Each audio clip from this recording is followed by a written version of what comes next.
Hello students, नमस्कार। दोस्तों, आज हम कार्य शक्ति ऊर्जा वर्क पावर एनर्जी से संबंधित महत्वपूर्ण न्यूमेरिकल प्रश्न आज अपन करने वाले हैं, क्योंकि आजकल एग्जाम्स के अंदर छोटे छोटे न्यूमेरिकल्स भी आपके पूछ लिए जाते हैं। तो इनके बारे में अपन बात करेंगे।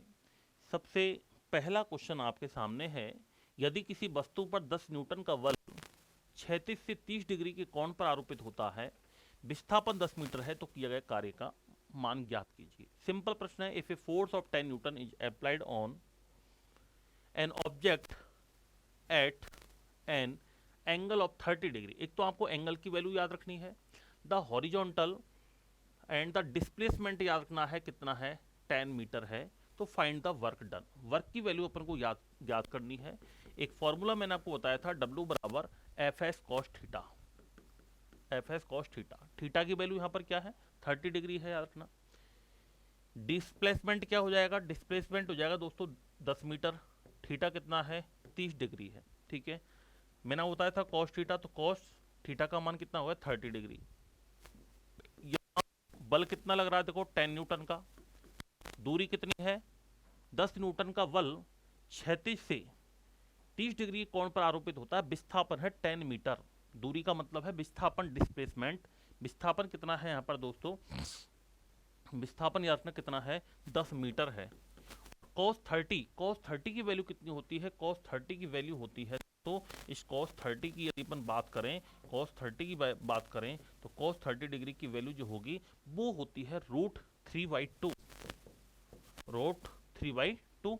तो यहाँ पर कुछ नहीं करना, आपको वैल्यू रखनी है √3/2। W बराबर 100 इंटू √3/2, और ये आपका हो जाएगा W बराबर 50√3 जूल, क्या हो जाएगा हमारा आंसर हो जाएगा। तो इस तरीके से आपको ऐसा क्वेश्चन आ जाए तो सॉल्व करना है।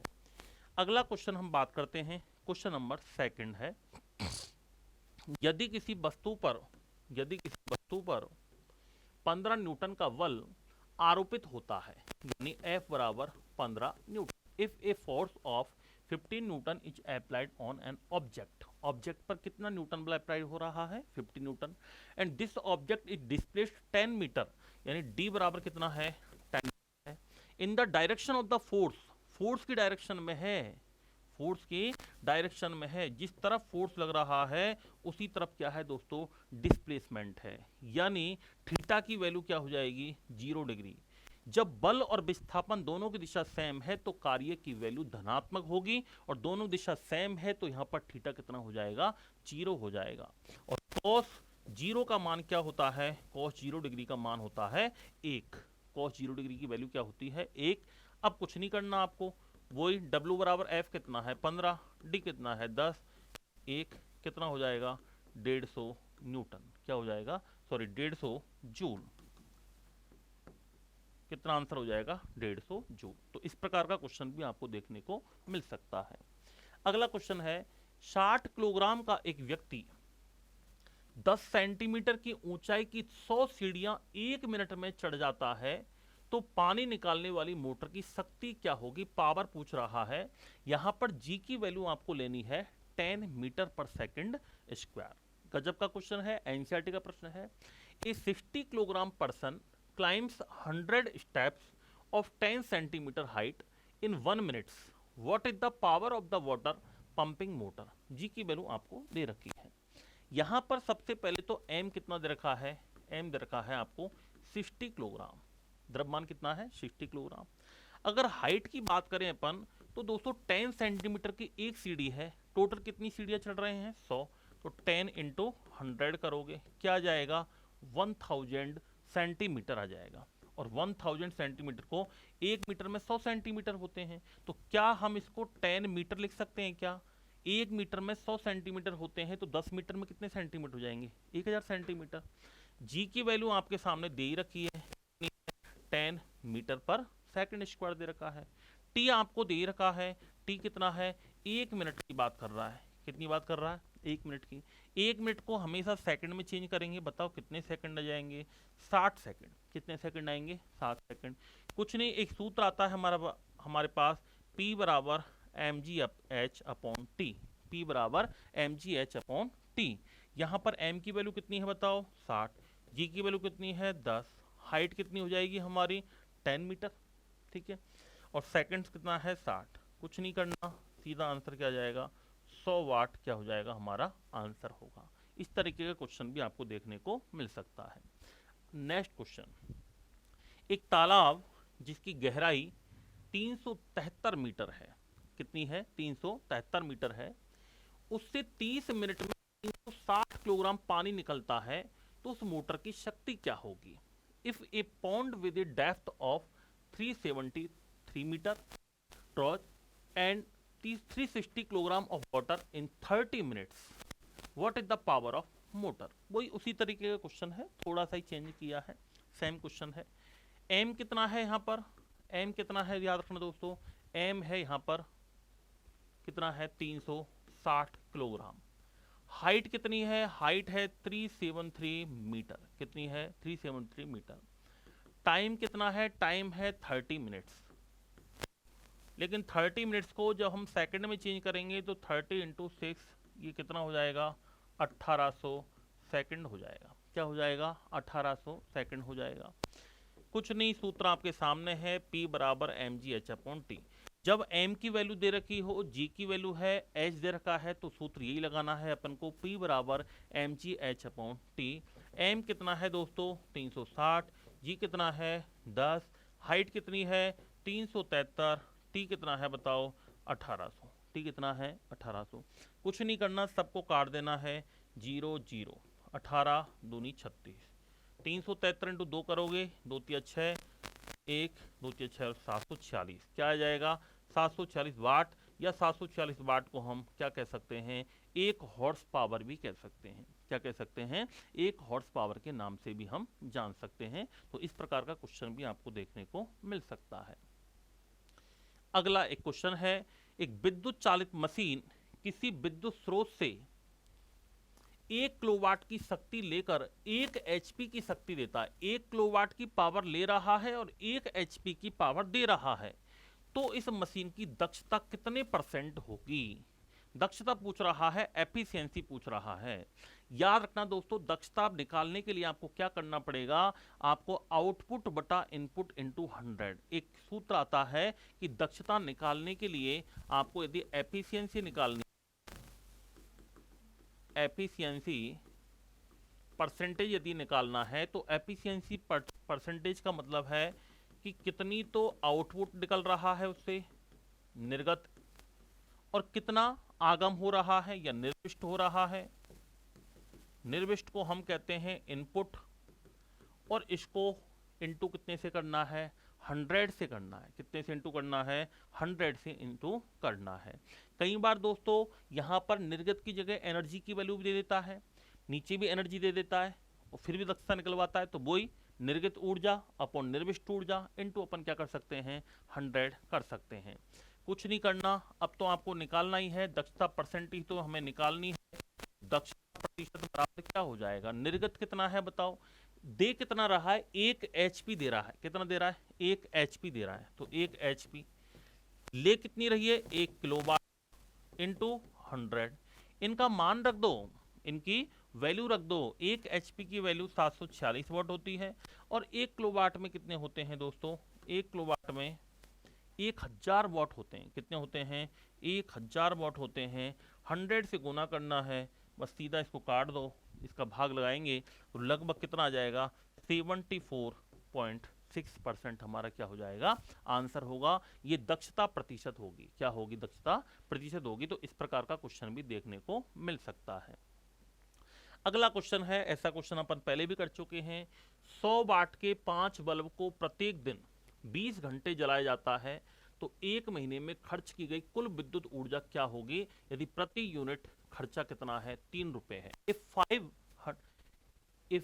5 bulb 100 watt या 500 watt bulbs are light for 20 hours each day, what will be the total electrical energy consumed in a month if the cost per unit is 3 rupees। यानी यूनिट का निकालना है, तो मैंने आपको सूत्र बता दिया है।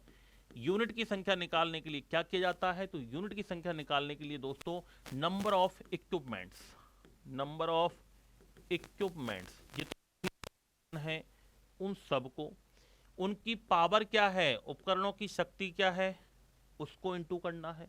कितने हावर्स चल रहे हैं प्रतिदिन, वो इंटू करना है। और टोटल कितने दिन का निकालना है, इन सब को भाग लगा करके गुना करके किससे डिवाइड करेंगे, 1000 से डिवाइड कर देंगे। तो यूनिट नंबर निकालना है अपन को। नंबर इक्विपमेंट्स कितने बताओ, 5 बल्ब हैं। कितने वाट के हैं, 100 वाट के हैं। प्रतिदिन कितने घंटे जल रहे हैं, 20 दिन। एक महीने का निकाल रहा है, आंसर को कितने से गुना कर देंगे, 30 से, अपॉन 1000, सीधा गुना कर दो। 3 दूनी 6, 60 पंजे 300, यानी लगभग यूनिट की संख्या की बात करें तो कितनी यूनिट्स का बिल आएगा, 300 यूनिट्स का बिल आएगा। 3 रुपए पर यूनिट दर से खर्चा कितना होगा, तो तब 3 रुपए प्रति यूनिट की जो दर है उसकी खर्चा क्या होगा, तो 300 इंटू 3 900 रुपए, ये इसका क्या आ जाएगा, आंसर आ जाएगा। तो इस तरीके से आपको याद रखना है। विद्युत ऊर्जा को दोस्तों किलोवाट घंटा या यूनिट में व्यक्त करते हैं। विद्युत ऊर्जा को किस में व्यक्त करते हैं, किलोवाट घंटा या यूनिट में व्यक्त करते हैं। कुछ बातें मैं लिख देता हूं। विद्युत ऊर्जा को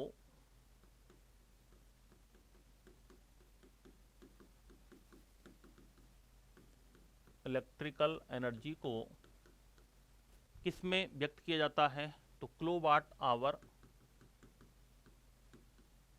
या यूनिट में व्यक्त किया जाता है। किस में मापा जाता है, किलोवाट आवर या यूनिट के अंदर व्यक्त किया जाता है। 1 किलोवाट आवर का मतलब क्या होता है दोस्तों, 1 यूनिट होता है। क्या होता है, 1 यूनिट होता है। या हम इसको ये भी लिख सकते हैं, 1 किलोवाट आवर बराबर 1000 वाट आवर भी लिख सकते हैं। क्या लिख सकते हैं इसको, 1000 वाट आवर के नाम से भी लिख सकते हैं। क्या हम इसको ऐसे भी लिख सकते हैं क्या, 1 kWh 1000 वॉट, 1000 वॉट, और हावर है, 1 आवर में कितने सेकंड होते हैं, 3600 सेकंड। तो आपको कितने से गुना करना है, ये 3600 सेकंड से हमने क्या कर दिया, गुना कर दिया। क्या हम इसको ऐसे लिख सकते हैं क्या, 3600 इंटू 1000 करके अपन ये लिख सकते हैं क्या, 36 इंटू 10 की पावर 5, 3 जीरो तो ये है, 2 जीरो ये है, तो ये तो 10 पावर क्या लिख दिया अपन ने, 5 लिख दिया। और ये 36 इधर आ गया, तो 36 इंटू 10 पावर 5 जूल लिख सकते हैं क्या इसको, बिल्कुल लिख सकते हैं। अगर आपको ऐसे लिखा नहीं मिले, थोड़ा सा आगे पीछे कर दे, पॉइंट लगा दे, तो हम इसको ऐसे भी लिख सकते हैं, 3.6 इंटू 10 पावर 6 जूल। पॉइंट आ गया तो एक जीरो उधर बढ़ जाएगी। हम इसको ये भी तो लिख सकते हैं, अगर दोस्तों यहाँ पर 10 की घात 6 की जगह आपको कई बार 10 की घात 3 मिल जाएगा, तो इधर क्या हो जाएगा, 3600 जूल हो जाएगा। मतलब किसी भी फॉर्म में आपको लिखा मिल सकता है। इसको आप ऐसे लिख सकते हो, 3600 इंटू 10 की घात 3 जूल। बात एक ही है, ये भी सही है, ये भी सही है, ये भी सही है, कई बार क्वेश्चन आ जाता है।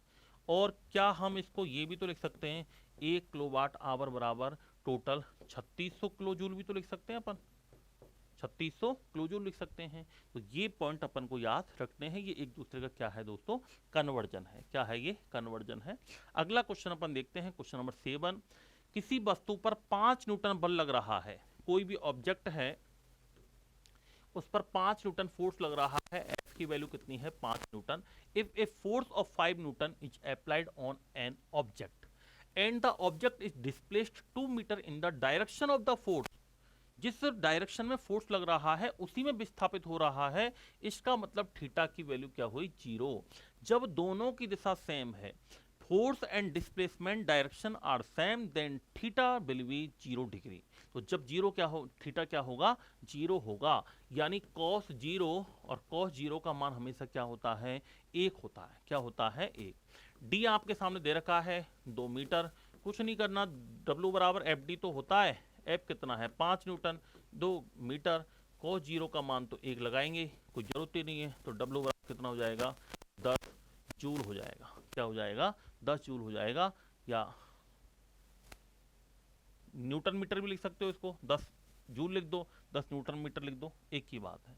तो इस प्रकार का प्रश्न भी आपको देखने को मिल सकता है। अगला क्वेश्चन है, यदि किसी वस्तु पर 7 न्यूटन का बल लगता है, फोर्स बराबर 7 न्यूटन, मान लीजिए बल की दिशा में विस्थापन 8 मीटर है, बल की दिशा में विस्थापन 8 मीटर है, तो थीटा का मान यहां पर भी क्या हो जाएगा, 0 होगा। मान लीजिए वस्तु के विस्थापन के समय लगातार वस्तु पर बल लगता है, तो किया गया कार्य क्या होगा, वही 8 7 56, W बराबर एफ डी, 7 × 8 बराबर 56 जूल। सिंपल है ये, ठीक है। इस तरीके का क्वेश्चन भी आपको देखने को मिल सकता है। अगला क्वेश्चन, क्वेश्चन नंबर 9, एक कुली 15 किलोमीटर का बोझ धरती से 1.5 मीटर ऊपर उठाकर अपने सिर पर रखता है, उसके द्वारा बोझने में किया गया कार्य का परिकलन कीजिए। A porter lifts a load of 15 kilogram 1.5 m above the ground and placed it on his head. Calculate the work done by him in carrying the load. एक कुली है जिसके सिर पर 15 किलोग्राम का एक सूटकेस बोझा रखा हुआ है, धरती से 1.5 मीटर उठा करके अपने सिर पे रखता है। अगर आप कुली के सिर पर रखोगे सीधा तो वर्क का मान होगा 0, लेकिन कुली ने खुद ने उठाकर अपने सिर पर रखा है तो कार्य का मान कुछ ना कुछ होगा।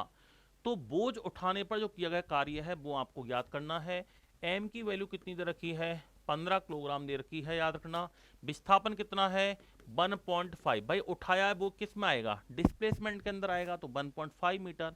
जी की वैल्यू जब नहीं दे रखी होती है तो आपको क्या मानना है, 10 मीटर वर्ग सेकंड स्क्वायर।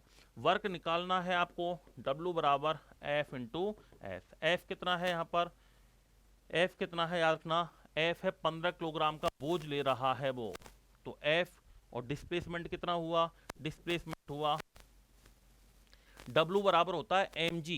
W बराबर क्या होता है, mg। एक फॉर्मूला होता है, अगर आपको मास दे रखा है और वेट निकालना है तो मास को आप g से गुना करोगे। किससे गुना करोगे, g से। हम पढ़ चुके हैं द्रव्यमान मास वाला कॉन्सेप्ट, द्रव्यमान भार वाला। W बराबर होता है mg। अगर आपको मास दे रखा है, यहां पर मास दे रखा है, वेट निकालना है तो इसको g से गुना कर दो।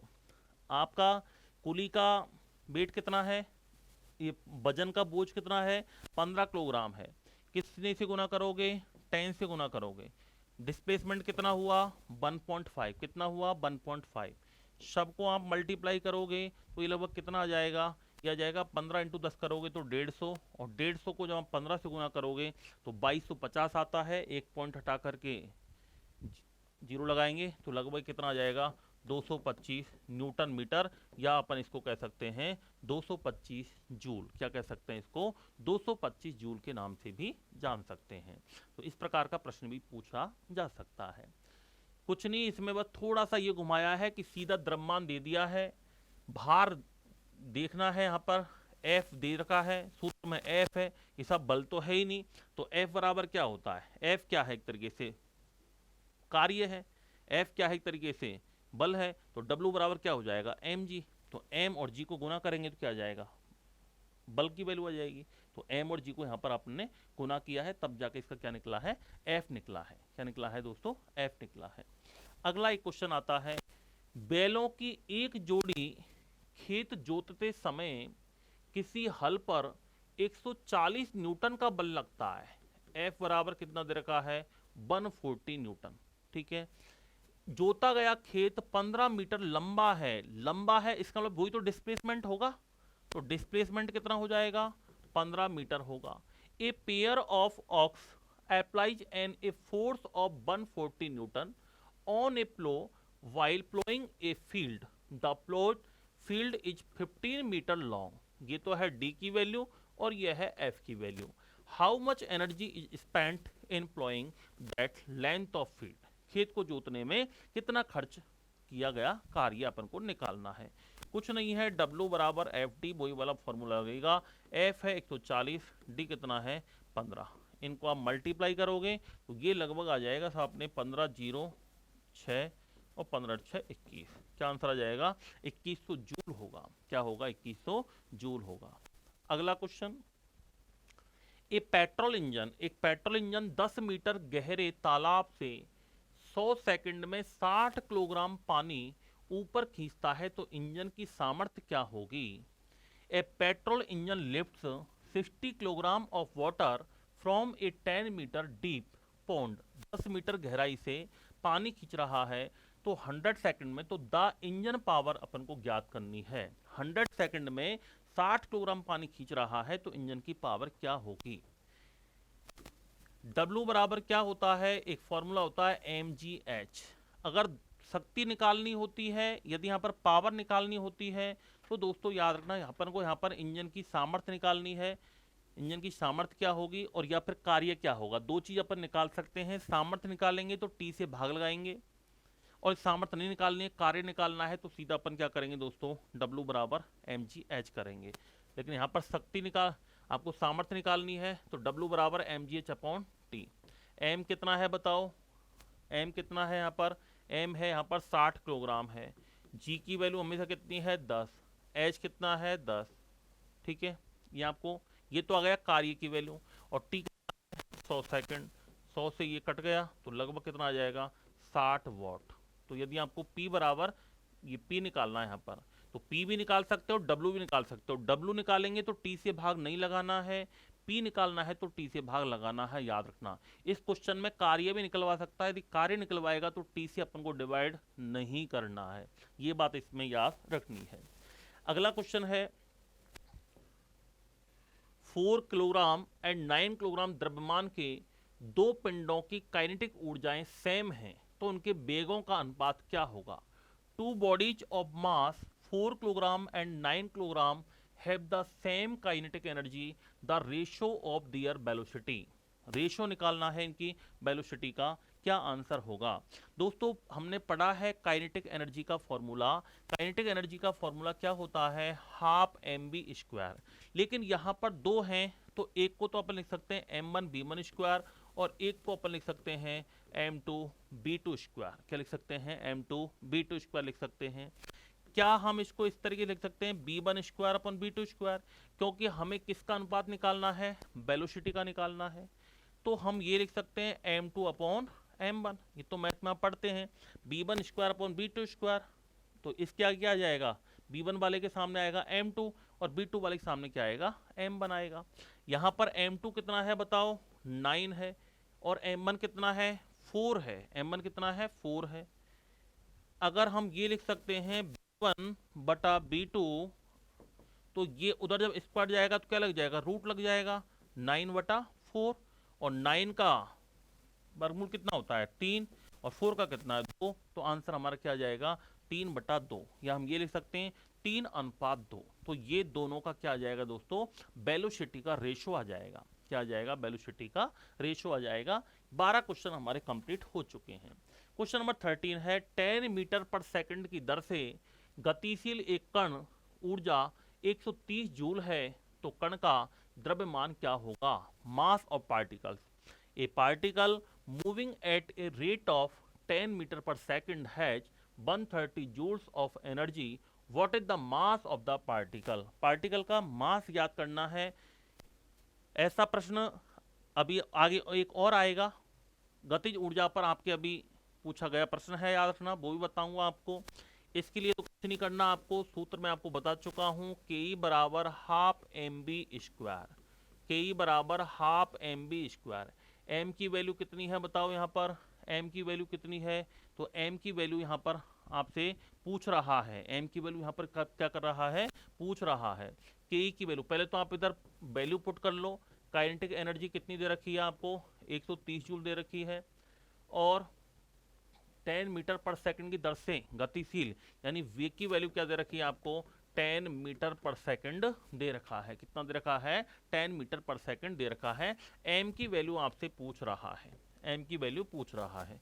k के नीचे क्या लिखेंगे बताओ, 130 जूल। हाफ m आपसे निकलवा रहा है, b कितना है 10, तो अपन लिख सकते हैं 10 × 10, ठीक है। 130 जूल, 130 जूल, 10 × 10 100, m अपॉन क्या हो जाएगा 2 हो जाएगा। अगर अपन बात करें, इसको काट सकते हैं, यानी हमारे सामने निकल के आ गया 130 जूल और 50 m। m निकालना है आपको, तो 130 बटा कितना करोगे, 50 करोगे। 130 से 50 का भाग लगाओगे तो लगभग 2.6, 50 दूनी 100, बचे 30, 5 का 30, तो 2.6 किलोग्राम क्या आ जाएगा हमारा राइट आंसर यहाँ पर निकल के आएगा। तो इस तरीके का क्वेश्चन भी देखने को मिल सकता है। नेक्स्ट क्वेश्चन है क्वेश्चन नंबर 14। क्वेश्चन नंबर 14 क्या है? 14 किलोग्राम का द्रव्यमान का एक पिंड पृथ्वी की सतह से धीरे धीरे 0.5 मीटर की ऊंचाई तक उठाया जाता है, तो गुरुत्वीय बल के विरुद्ध किए गए कार्य की गणना करो। गुरुत्वीय बल के विरुद्ध किए गए कार्य की गणना करो। A body of mass 4 kilogram is slowly raised from the earth surface to a height of 0.5 metre. Calculate the work done against the force of gravity. गुरुत्वीय बल के विरुद्ध किया गया कार्य क्या होगा? गुरुत्वीय बल के विरुद्ध जो मैंने आपको बताया था, जिसको अपन ने पोटेंशियल एनर्जी नाम दिया था, वहां पर एक सूत्र आपने काम में लिया था, W बराबर mgh हमने लिया था, वहां पर PE बराबर mgh। और PE क्या है? कार्य है एक तरीके से भाई, ऊर्जा किसका रूपांतरण होती है? कार्य का ही रूपांतरण होती है। m की वैल्यू कितनी दे रखी है? 4 दे रखी है। g की वैल्यू नहीं दे रखी है, क्या माननी है आपको? 10 मीटर पर सेकंड स्क्वायर। हाइट कितनी दे रखी है? 0.5 मीटर दे रखी है। क्या निकालना है अपन को? W बराबर mgh। m कितना है? 4, 10, हाइट कितनी है? 0.5। सबको आप गुना कर दो, लगभग ये कितना आ जाएगा? 40 पंजे 200, और ये आपको थोड़ा सा कम करना है, 40 चौको 160, 16 पंजे 80, ये लगभग आ जाएगा हमारा 19.6 जूल। कितना आ जाएगा? 19.6 जूल आ जाएगा। इसको आप गुना करोगे 40 आ जाएगा,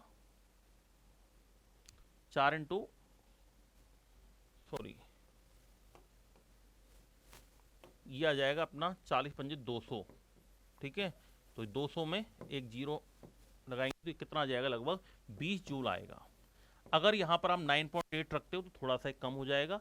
जी की वैल्यू अगर 10 दे रखी है तो 10 के हिसाब से आप कर सकते हो, 10 के हिसाब से भी कर सकते हो, 9.8 के हिसाब से भी कर सकते हो।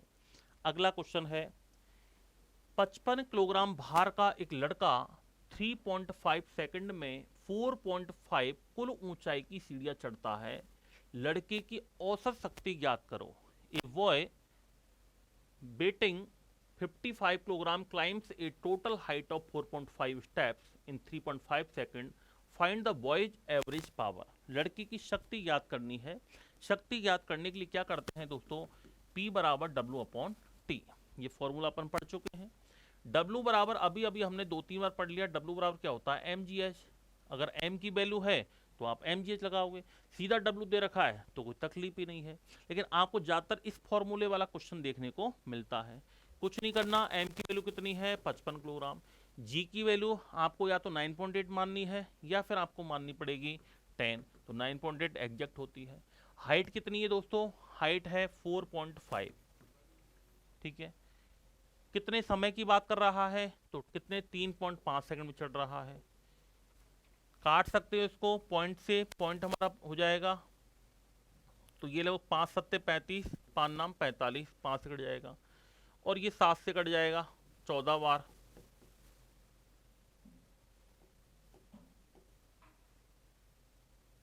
इसको आप पॉइंट हटा करके यहाँ 70 कर सकते हो, और 7 ढाई 70, और 14 सत्ते 98, 2 पंजे 10, 2 सत्ते 14। इन सबको आप गुना कर लो। इन सबको आप गुना करोगे 55 इंटू 7,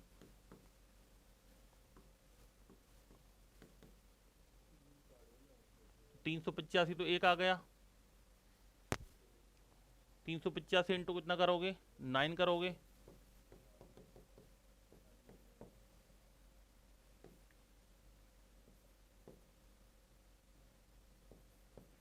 चौंतीस 165 आ गया। और 3465 में आप 5 का भाग लगाओगे तो 5 6 का 30, 4 5 नाम 45, 1 5 तिया 15, लगभग कितना आ जाएगा? 693 वॉट आ जाएगा। कितना आ जाएगा? 693 वॉट। कुछ नहीं करना, काटने के बाद इन संख्याओं को गुना करना है, जोड़ बाकी तो आप जानते ही हो। तो लगभग कितना आ जाएगा? 693 वॉट आ जाएगा। क्या आ जाएगा? 693 वॉट आ जाएगा। अगला क्वेश्चन है, 65 किलोग्राम द्रव्यमान का एक व्यक्ति 20 मीटर ऊंचाई की चोटी पर चढ़ता है, तो किया गया कार्य क्या होगा? A person of mass 65 kilogram climbs to a peak 20 meter in height, find the work done। Work पूछ रहा है, 65 किलोग्राम का व्यक्ति है, एम कितना दे रखा है, 65 किलोग्राम है, जी की वैल्यू या तो दी हुई मिलती है, नहीं मिलती है तो 9.8 लेनी है, या फिर नहीं मिलती है तो आपको 10 भी ले सकते हैं, वो आप ऑप्शन के अकॉर्डिंग आप चूज करोगे कि किस तरीके से ऑप्शन में दे रखा है। अगर हम बात करें, सूत्र आपके सामने है, F बराबर एम ए की वैल्यू अपन जी के बराबर लिख सकते हैं, दोनों ही त्वरण है, तो F बराबर एम जी। एम की वैल्यू कितनी है 65, जी की वैल्यू कितनी है 9.8, दोनों को जब आप मल्टीप्लाई करोगे तो लगभग कितना आ जाएगा दोस्तों, F निकालेंगे अपन तो लगभग इसको गुना करोगे आप तो ये आ जाएगा 637 न्यूटन आएगा। कितना आएगा 637 न्यूटन। हमसे कार्य पूछ रहा है, यहाँ पर बल नहीं पूछ रहा है, अभी तो हमने बल निकाला है, कार्य पूछ रहा है यहाँ पर। कार्य बराबर क्या होता है, W बराबर एफ टी। एफ कितना है 637 न्यूटन और डी कितना है दोस्तों 20 मीटर है। इन दोनों को जब मल्टीप्लाई करोगे आप तो कितना जाएगा 20, 20 सत्ते 40, 0 4, 20 से 60, 4 64, 6 20 की 120 और 120 और 6 100,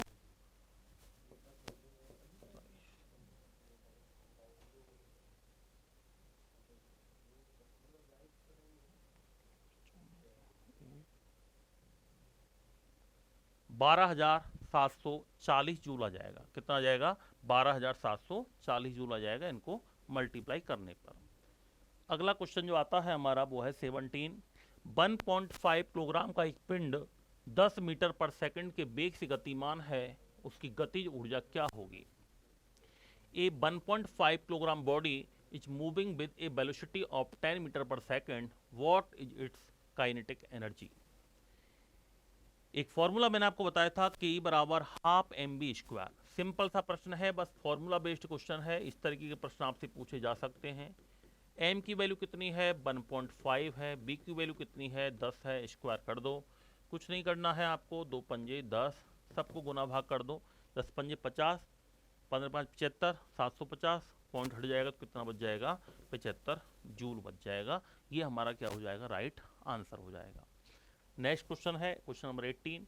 0.10 किलोग्राम द्रव्यमान के पिंड का संवेग 20 किलोमीटर मीटर पर सेकंड है, तो गतिज ऊर्जा ज्ञात करो। एक फॉर्मूला मैंने आपको बताया था, के बराबर हाफ एम बी स्क्वायर को मैंने बताया था ऊपर नीचे एम अपॉन एम से गुना करना है, तो फिर एक फॉर्मूला निकल के आया था, आपको याद हो, संवेग के रूप में यदि पिंड की गतिज ऊर्जा पूछ रहा है तो के बराबर पी स्क्वायर अपॉन 2m वाला फॉर्मूला लगेगा, थ्योरी में अपन पढ़ चुके हैं। संवेग के रूप में पिंड की गतिज ऊर्जा, संवेग के रूप में पिंड की गतिज ऊर्जा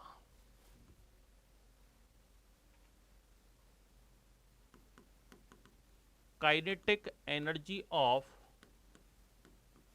एन ऑब्जेक्ट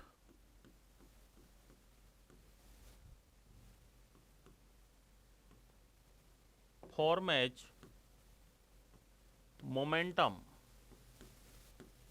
तो यहां पर एक फॉर्मूला बताया था मैंने आपको, के बराबर पी स्क्वायर अपॉन 2m। अगर मास की वैल्यू दे रखी है और संवेग का यदि जिक्र कर रहा है तो ये वाला फॉर्मूला आप लगाओगे। अब तो क्वेश्चन सिंपल है, की वैल्यू कितनी दे रखी है, यहाँ पर पी की वैल्यू दे रखी है आपके पास 20 किलोग्राम मीटर पर सेकंड, तो कोई दिक्कत ही नहीं है। के बराबर पी स्क्वायर का मतलब क्या हो गया 20 इंटू 20, 2 इंटू एम की वैल्यू कितनी है 0.10 ग्राम होती है, 0.10 ग्राम होती है। 0.10 को अपन क्या लिख सकते हैं, यहाँ पर 2 लिख सकते हैं। ये कितना हो जाएगा 400, ये 2 कितना हो जाएगा 200 जूल। आंसर क्या हो जाएगा हमारा 200 जूल आ जाएगा।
नेक्स्ट क्वेश्चन है, पृथ्वी की सतह से किस ऊंचाई पर 1 न्यूटन भार की स्थितिज ऊर्जा का मान 1 जूल होगा? At what height above the earth's surface will the potential energy of a 1 newton mass be 1 joule? पृथ्वी की सतह से किस ऊंचाई पर 1 न्यूटन भार की स्थितिज ऊर्जा का मान 1 जूल होगा? यहां पर W बराबर होता है mg, और mg की वैल्यू आपको दे रखी है कितना? 1 न्यूटन भार। कितनी दे रखी है? 1 न्यूटन भार दे रखा है। और स्थितिज ऊर्जा E बराबर कितनी दे रखी है आपको? 1 जूल दे रखी है। कितनी दे रखी है? 1 जूल दे रखी है। एक फॉर्मूला मैंने आपको बताया था, P बराबर mgh। P कितना है? 1। mg कितना है? 1। हाइट आपसे पूछ रहा है, ये क्या जाएगा? h बराबर 1। इसको ये भी तो लिख सकते हो, h बराबर 1 मीटर। कितना इजी प्रश्न है। तो ये हो जाएगा हमारा P बराबर mg। इससे कुछ नहीं करना, वैल्यू रखनी है, सीधा मल्टीप्लाई करोगे, क्या जाएगा आंसर? 1 मीटर आ जाएगा। अगला क्वेश्चन है, 12 किलोमीटर द्रव्यमान की एक वस्तु धरती से एक निश्चित ऊंचाई पर स्थित है। यदि वस्तु की स्थितिज ऊर्जा दे रखी है पोटेंशियल एनर्जी 480 जूल, तो वस्तु की धरती के सापेक्ष ऊंचाई याद कीजिए। जी की वैल्यू यहां पर माननी है आपको 10 मीटर पर second square, 10 metre second inverse 2।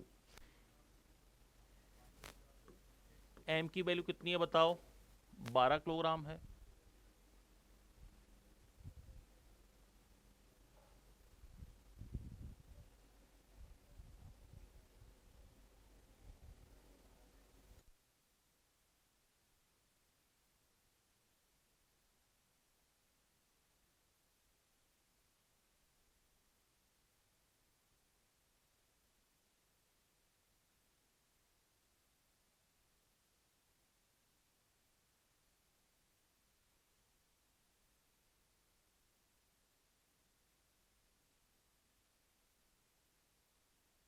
M बराबर कितना होता है? 12 किलोग्राम है। यहाँ पर पोटेंशियल एनर्जी आपके सामने कितनी दे रखी है? 480 जूल है। इसका अपन बात करें, यहाँ पर पोटेंशियल एनर्जी का फॉर्मूला mgh लिखा है। P कितनी दे रखा है? 480। सीधा मान रख दो। m का मान कितना है? 12। g का मान 10 पूछ रहा है। हाइट आपसे पूछ रहा है, कुछ नहीं करना था। हाइट बराबर क्या हो जाएगा? 480 12 इंटू 10, काट दो इसको, 30 और 4 बार चला जाएगा। कितना आ जाएगा? 4 मीटर की ऊंचाई जाएगी। कुछ नहीं, गुना भाग करने, इसमें तो आपको काटना है। 40 था ये, तो अपने 4 बार इसको काट दिया है। अगला क्वेश्चन है क्वेश्चन नंबर 21। 15 किलोग्राम द्रव्यमान की एक वस्तु 4 मीटर पर सेकंड के एक समान वेग से गतिशील है। वस्तु की गतिज ऊर्जा कितनी होगी? An object of mass 15 kilogram is moving with a uniform velocity of 4 metre पर second. What is its kinetic energy? Kinetic energy हमसे पूछ रहा है। सिंपल प्रश्न है। m कितना दे रखा है? 15 किलोग्राम है। v की वैल्यू कितनी है? 4 मीटर पर सेकंड है। याद रखना क्या है फॉर्मूला हमारे पास? के ई बराबर half M B square. Half m की वैल्यू कितना है? 15। b की वैल्यू कितनी है? तो 4 इंटू 4 कर दो, कितना जाएगा? 120 जूल आ जाएगा। कितना आ जाएगा? 120 जूल आ जाएगा। अगला क्वेश्चन, इस तरीके का प्रश्न आपके अभी लेटेस्ट एग्जाम में पूछा गया है। अभी लेटेस्ट जो आपका एग्जाम हुआ है उसमें इस तरीके का प्रश्न आया हुआ है, और ऐसा प्रश्न एक बार पहले भी रिपीट हुआ था, फिर से रिपीट हुआ है। अगला क्वेश्चन है आपके सामने, 1000 किलोग्राम द्रव्यमान की एक कार का वेग 36 किलोमीटर पर आवर से 54 किलोमीटर प्रति आवर तक बढ़ाने में किया गया कार्य क्या होगा? The work done in increasing the velocity of a car of mass 1000 kilogram from 36 kilogram प्रति hour to 54 kilogram per our.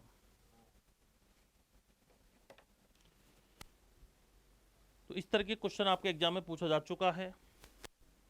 जब वेग को किलोमीटर प्रति आवर में दे रखा है तो पहले तो इसको मीटर बटा सेकंड में बदलना, याद रखना, ये महत्वपूर्ण बात है। इनिशियल वेलोसिटी और फाइनल वेलोसिटी को आपको मीटर पर सेकंड में चेंज करना है। कब? जब करना है जब यदि वेलोसिटी किलोमीटर प्रति आवर में दे रखा है।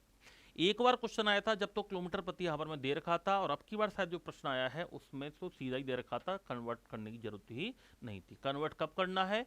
जब आपको वेलोसिटी किलोमीटर प्रति आवर में दे रखी है तो उसको आपको दोस्तों किस में चेंज करना है? मीटर पर सेकंड के अंदर चेंज करना है।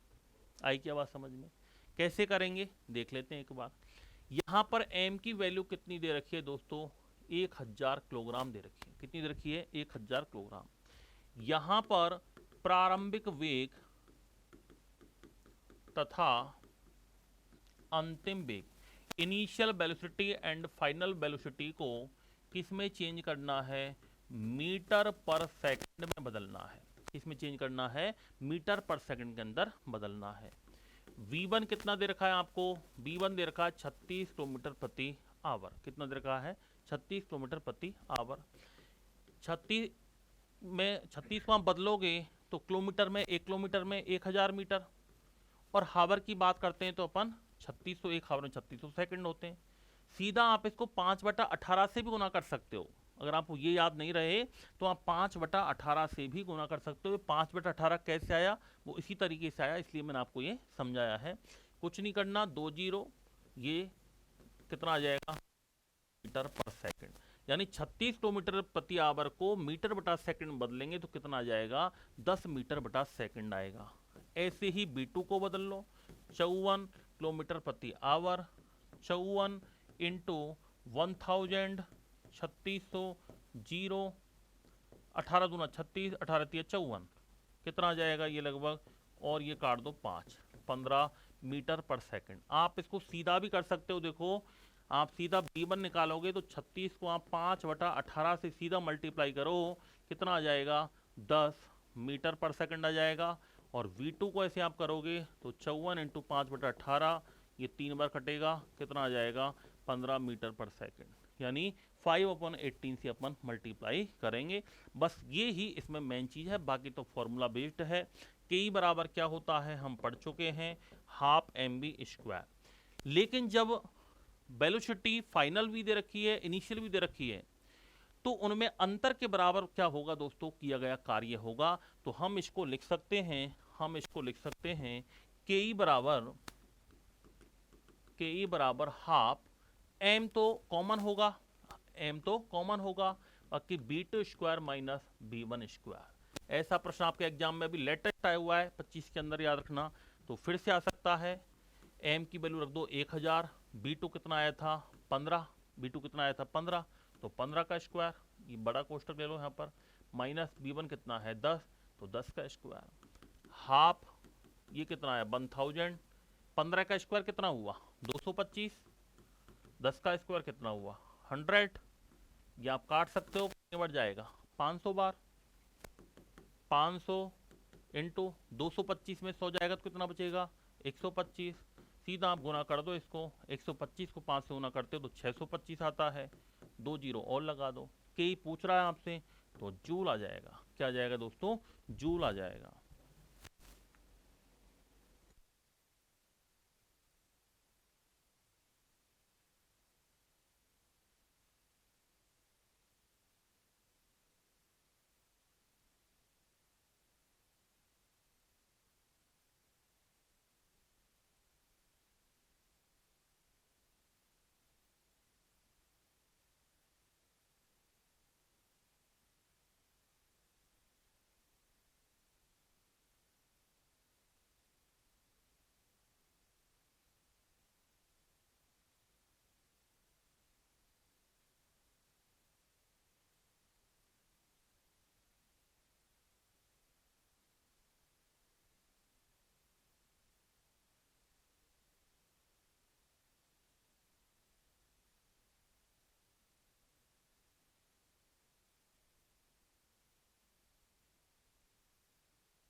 62,500 जूल हमारा आंसर आ चुका है। इसको आप यदि कई बार ये क्वेश्चन आया हुआ है आपके एग्जाम में, उसमें आंसर दे रखा था किलो जूल में, तो जूल को किलो जूल में बदलेंगे तो याद रखना कितना आ जाएगा, 62.50 किलो जूल आ जाएगा। ये क्वेश्चन आपके एग्जाम में पूछा जा चुका है, तो ओल्ड क्वेश्चन भी अपने साथ में ले लिए हैं।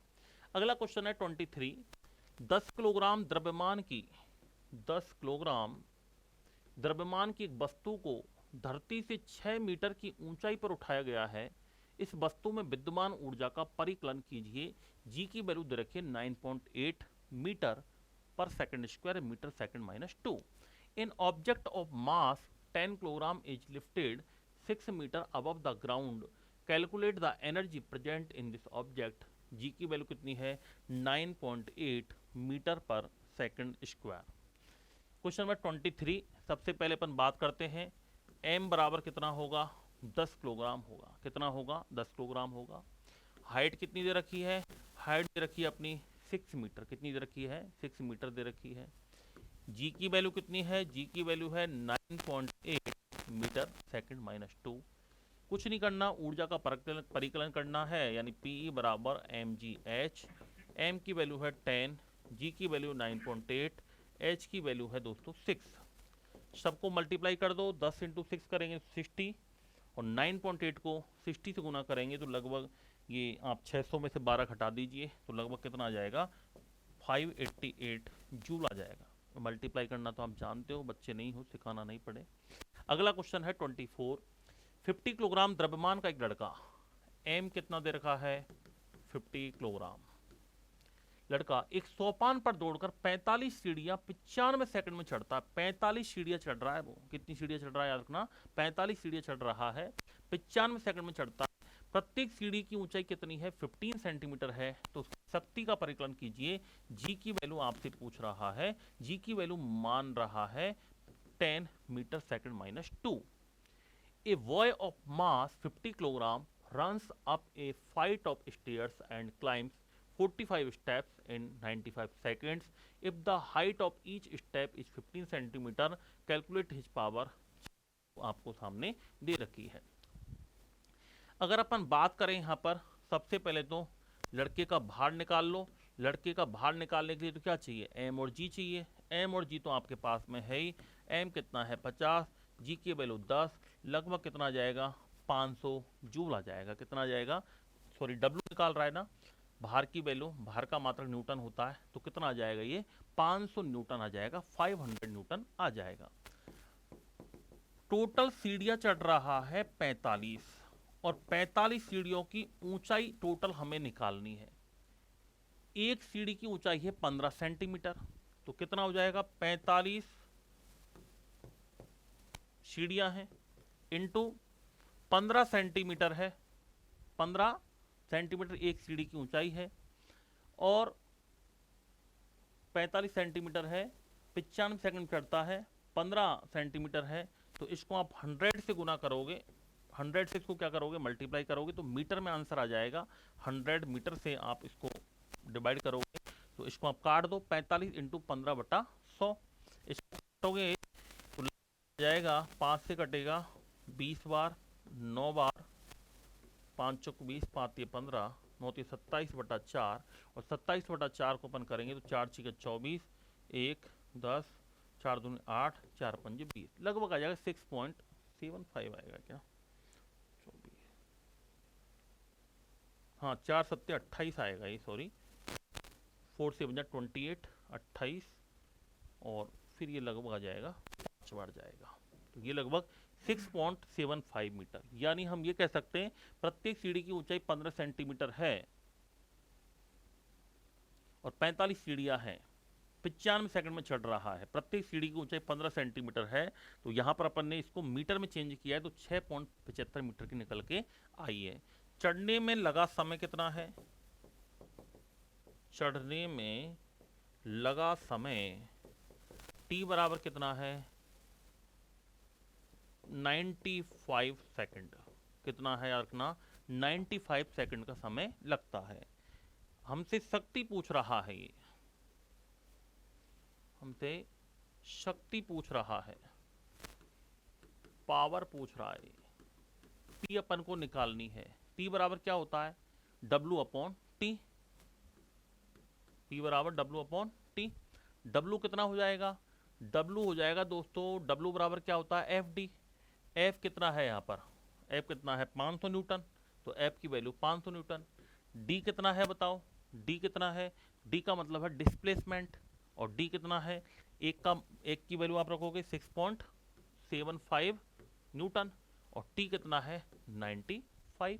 ठीक है, इसको आप गुना भाग कर लेना एक बार, तो 500 इंटू 6.75 अपॉन 95 ये गुना करोगे तो लगभग ही आ जाएगा दोस्तों 375 वाट आएगा। कितना आएगा, 375 वाट आएगा। इसको इधर काट के देख लो आप एक बार चाहो तो, 500 इंटू 6.75 6.75 इंटू 95, इस पॉइंट को हटा दो, डबल जीरो लगा दो, ये हो गया। अब इसको मल्टीप्लाई करके 95 से भाग लगा दो, कितना आ जाएगा 375 वाट आ जाएगा। कितना आ जाएगा, 375 वाट आएगा। अगला एक क्वेश्चन है, दो लड़कियां जिनमें से प्रत्येक का भार 400 न्यूटन है, प्रत्येक का भार 400 न्यूटन है, एक रस्से पर 8 मीटर की ऊंचाई तक चढ़ती हैं। हम एक लड़की का नाम ए रखते हैं, दूसरी का बी रखते हैं। इस कार्य को पूरा करने में लड़की ए 20 सेकंड का समय लगती है, जबकि लड़की बी 50 सेकंड का समय लगती है। तो प्रत्येक लड़की द्वारा व्यय की गई शक्ति का परिकलन कीजिए। शक्ति पूछ रहा है दोस्तों, क्या पूछ रहा है, शक्ति पूछ रहा है। तो एक एक के बारे में अपन बात कर लेते हैं, ए के द्वारा और बी के द्वारा। सबसे पहले अपन बात करते हैं ए द्वारा व्यय की गई शक्ति।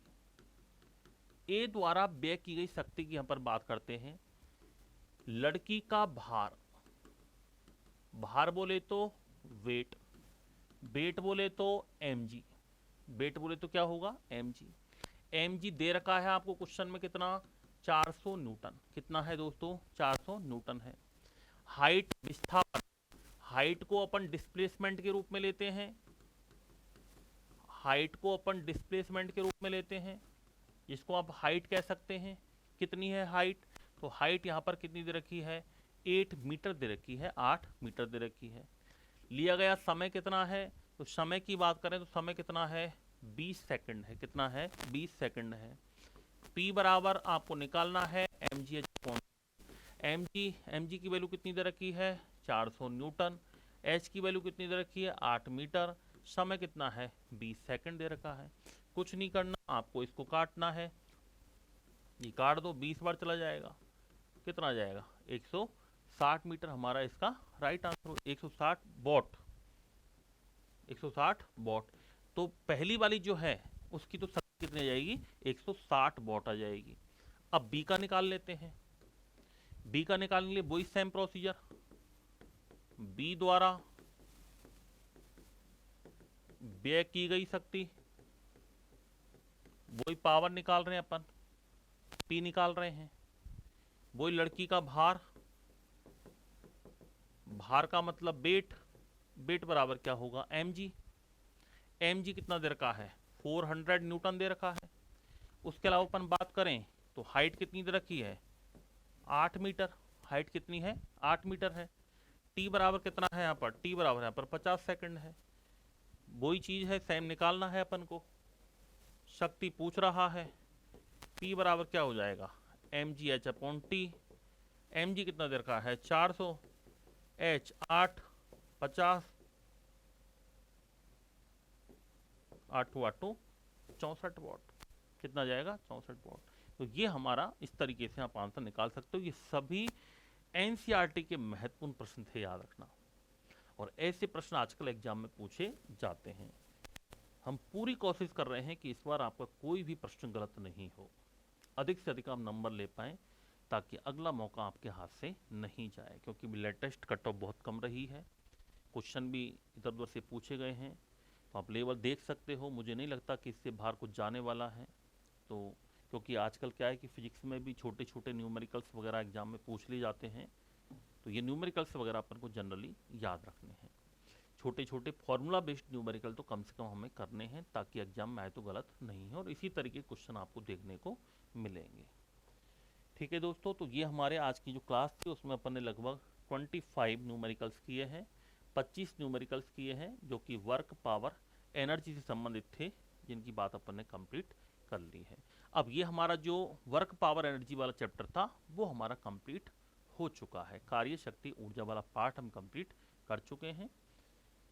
इस टॉपिक के हम कुछ ऑब्जेक्टिव क्वेश्चंस वगैरह जो हैं ये इसी तरीके से देख लेंगे, और भी बाकी तो ये मेन हमारा यही है वर्क, पावर, एनर्जी। कुछ ऑब्जेक्टिव क्वेश्चंस भी इसके अपन और लेंगे, तो उससे आपको थोड़ा सा और प्रैक्टिस भी हो जाएगी। न्यूमेरिकल्स की प्रैक्टिस तो इससे अपन की हो चुकी है। ठीक है दोस्तों, मिलते हैं नेक्स्ट क्लास में नए टॉपिक के साथ। Thank you.